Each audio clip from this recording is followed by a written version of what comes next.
Hello students, आज हम class ninth maths की एक्सरसाइज 4.3 करने जा रहे हैं। देखो 4.3 में क्या है, 4.3 में क्या है, ड्रॉ द ग्राफ। ग्राफ को ड्रॉ करना है each of the linear equation in two variables की इक्वेशन दी हुई है, अपने ग्राफ ड्रॉ करना है। देखो बेटा, मैं आपको एक ग्राफ ड्रॉ करके बताऊंगा, बाकी सारा ओरली बता दूंगा, आपको ज़रूर समझ में आएगा। जैसे अब एक्स इक्वेशन ये दी हुई है, X plus Y is equal to 4 दी हुई है। अगर मैं एक्स की वैल्यू 0 पुट करता हूँ तो वाई की वैल्यू 4 हो जाएगी, अब वाई की वैल्यू 0 पुट करूँ तो एक्स की 4 हो जाएगी। तो आपको पता है ये हमारा एक्स एक्सिस होता है, ये हमारा वाई एक्सिस होता है। एक्स एक्सिस पे 1 2 3 4 पॉजिटिव, ये इक्वल डिस्टेंस पे लेना है। इसी तरह ऐसे ही 1 2 3 4, X zero Y four, X zero तो ये रहा, वाई फोर कहाँ है, ये रहा।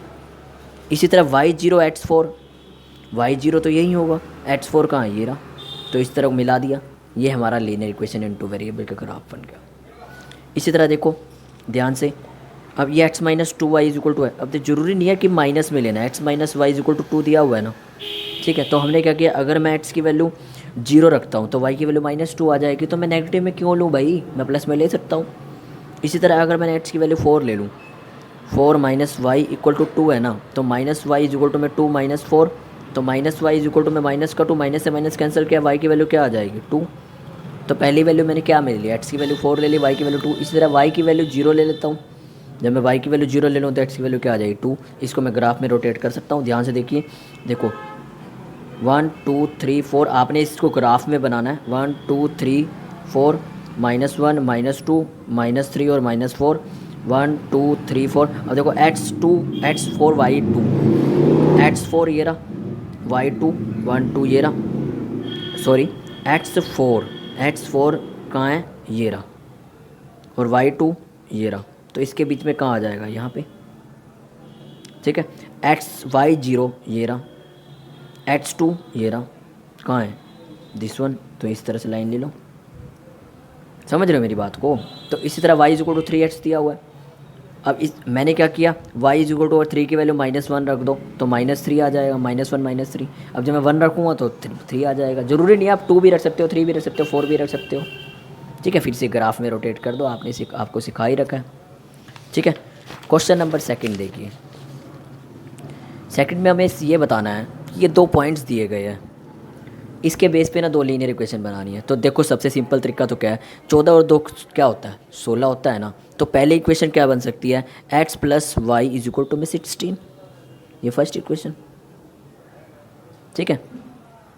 और 14 माइनस 2, देखो 2 माइनस 14 क्या आ जाएगा, माइनस का 12। तो दूसरी इक्वेशन क्या बन जाएगा, x minus Y is equal to में माइनस का 12, ये दूसरी इक्वेशन बन गई। आप ऐसे बना के छोड़ सकते हो, नहीं तो जो मैंने बना रखे है देखो 7x minus Y is equal to 0 भी बन सकती है। ये क्यों बन सकती है, देखो अब इसमें देखो, अगर मैं x की वैल्यू 2 रखूँ, x की वैल्यू 2 रखूँ तो y की वैल्यू क्या आ जाएगी जी, y की वैल्यू देखो, अब x की वैल्यू 2 रखूँ और y की वैल्यू 14 रखूँ तो दोनों बराबर हो जाएगा, 7 दूनी 14 मैंने 14 0। अब x माइनस वाई -12 मैंने आपको बता ही दी। यहाँ x की वैल्यू 2 रखो, y की वैल्यू 14 रखो, करने के बाद लेफ्ट हैंड साइड और राइट हैंड साइड ना इक्वल आना चाहिए, ठीक है। इस तरह क्वेश्चन नंबर थर्ड देखिए, पॉइंट्स दिया है 3,4, बताना है कि ग्राफ में इस पे लाई करते हैं, कैसे करते हैं। x की वैल्यू 3 ले लो, y की वैल्यू 4 ले लो, a की वैल्यू निकाल लो। 4 तिया 12, 3a 12 -7 3a, a की वैल्यू क्या आ गई 5/3, आपका आंसर आ गया, ठीक है। क्वेश्चन नंबर फोर्थ देखिए, कह रहा है the taxi fare in the city as follow. कह रहा है फर्स्ट किलोमीटर के ना वो 8 रुपये ले रहा है, मतलब पहले किलोमीटर के वो कितने पैसे ले रहा है, 8 रुपये, ठीक है। For the subsequent distance it's 5 kilometre, मतलब पता है वो क्या कर रहा है, वो गाड़ी चला रहा है ना, पहले 1 किलोमीटर के 8 रुपये, बाकियों के 5 ले रहा है। तो बाकियों के सेकंड मतलब अनदर के कितने ले रहा है, 5 रुपये ले रहा है ना। अब देखो मेरी बात सुनो, टोटल डिस्टेंस दिया हुआ है x kilometre, total distance x kilometre. अब देखो x किलोमीटर लिया उसने, उसमें से एक घटा देता हूँ, क्योंकि पहले का ही तो वो 8 रुपये ले रहा है, बाकियों को तो 5 रुपये ले रहा है। अगर मैं x में से एक घटा दिया, इसके कितने पैसे ले रहा है वो, इसके कितने ले रहा है 5 रुपये, क्योंकि अगर x टोटल x है, x में से मैंने एक घटा दिया, उसके 5 रुपये ले रहा है ना, और एक के कितने ले रहा है 8 रुपये। तो ये टोटल इक्वेशन बन जाएगी हमारी, ध्यान से देखो, 8 plus x minus Y 5 equal to क्या आ जाएगा y। तो 5x -5 तो 8 माइनस 5 3, 5x प्लस 3 हमारी इक्वेशन बन जाएगी। ये y क्या हो जाएगा, 5x minus Y plus 3 is equal to 0। बस इसमें वैल्यू पुट करो, 0 1 करके ग्राफ में रोटेट कर दो। ठीक है, क्वेश्चन नंबर 5 देखो। 5 में हमें ये ग्राफ दिया हुआ है, ये ग्राफ दिया हुआ और हमें ये बताना है कि इन चारों में से कौन सी इक्वेशन ठीक है। देखो थोड़ा सा दिमाग भी लगाओ, यहाँ पे x नेगेटिव है और y पॉजिटिव है, यही ना। यहाँ पे x पॉजिटिव है, y नेगेटिव, मतलब अपोजिट है दोनों का। अपोजिट कब होता है, देखो अपोजिट कब होता है, जब दोनों बराबर में होंगे। दोनों बराबर होंगे तभी तो अपोजिट होगा। नहीं समझ आई, जैसे x बराबर y है, x बराबर y है, ठीक है, ये अपोजिट हो जाएंगे, बिल्कुल अपोजिट है, एक दूसरे के बराबर नहीं है, ये अपोजिट है, मतलब समझ नहीं रहे। देखो आप देखो, जैसे x बराबर y दिया हुआ है, अगर मैं इसको इधर ले आऊँ तो क्या बन जाएगा, x minus Y equal to 0 बन जाएगा। लेकिन मुझे क्या चाहिए, मुझे अपोजिट में नेगेटिव चाहिए, मतलब x equal to minus Y चाहिए, नहीं तो y equal to minus X चाहिए। अब देखो इनमें से अगर मैं इसको इधर लाऊँ तो क्या बनेगा, x plus Y equal to 0 या y minus Y plus X equal to 0। इन दोनों में से कोई स्टेटमेंट दी हुई है, देखो ये रही। तो हमारी सेकंड इक्वेशन क्या है, आंसर ठीक है।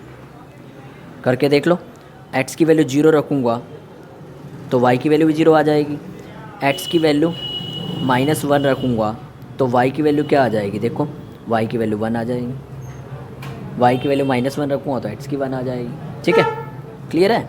अब देखो अगला नेक्स्ट क्वेश्चन, क्वेश्चन नंबर 6 कह रहा है work done by the body on the applications of the constant force of the directly proportional. मतलब क्या कह रहा है वो, मतलब जो बॉडी के द्वारा फोर्स लगाया जा रहा है ना, ठीक है, वो प्रोपोर्शनेट है जो डिस्टेंस ट्रैवल किया उसके। ठीक है, तो मैं कह सकता हूँ work done is equal to में डिस्टेंस ट्रैवल इक्वल है दोनों, y बराबर x, मैंने वर्क डन को y मान लिया और लेट कर लिया, मैंने इसको x मान लिया। कह रहा और कांस्टेंट स्पीड है। अब कांस्टेंट जितनी भी स्पीड होगी डिस्टेंस में वो तो मल्टीप्लाई में ही आएगी ना, k से मल्टीप्लाई कर दिया, k इज़ कांस्टेंट स्पीड। ठीक है, और फोर्स कितना है, टोटल फोर्स 5 यूनिट का फोर्स है, क्या हो जाएगा, फोर्स 5 यूनिट का है, तो यहाँ पे कांस्टेंट क्या आ जाएगा 5x। अगर मैं x की वैल्यू 0 रखता हूँ तो y की वैल्यू क्या आ जाएगी 0। ठीक है, अगर x की वैल्यू 2 रखता हूँ तो y की वैल्यू क्या आ जाएगी 10 यूनिट्स आ जाएगी, यही दिया हुआ था। 2 यूनिट्स वाले का 10 और 0 यूनिट्स वाले का 0। ठीक है, क्लियर। क्वेश्चन नंबर 7, याविनी और फतिमा दो स्टूडेंट है 9th क्लास की, वो कंट्रीब्यूशन कर रहे हैं 100 रुपये प्राइम मिनिस्टर रिलीफ फंड में भूकंप से बचाने के लिए। तो जाहिर सी बात है दोनों मिला के कर रहे हैं, एक का x हो गया दूसरे का y, दोनों मिला के 100 हो गया। बस ग्राफ ही तो बनाना है। अगर मैं x 0 पुट करता हूँ तो y 100, y 0 पुट करता हूँ तो x 100, बस ग्राफ बना दो। ठीक है, लास्ट क्वेश्चन बहुत इंपॉर्टेंट क्वेश्चन है। कह रहा है देखो जो यहाँ पे इंडिया में टेम्परेचर को मापते हैं ना वो डिग्री सेल्सियस में मापते हैं, और जो फ़ॉरेन में मानते हैं ना वो फ़ारेनहाइट में मानते हैं, एफ में। तो उसी के बेस पे क्वेश्चन है। पहले देखो पहले पार्ट में क्या कह रहा है, पहले पार्ट तो छोड़ो, सेकंड पार्ट देखो। पहले सेकंड पार्ट कह रहा है अगर टेम्परेचर 30 डिग्री सेल्सियस है तो फ़ारेनहाइट में निकालो।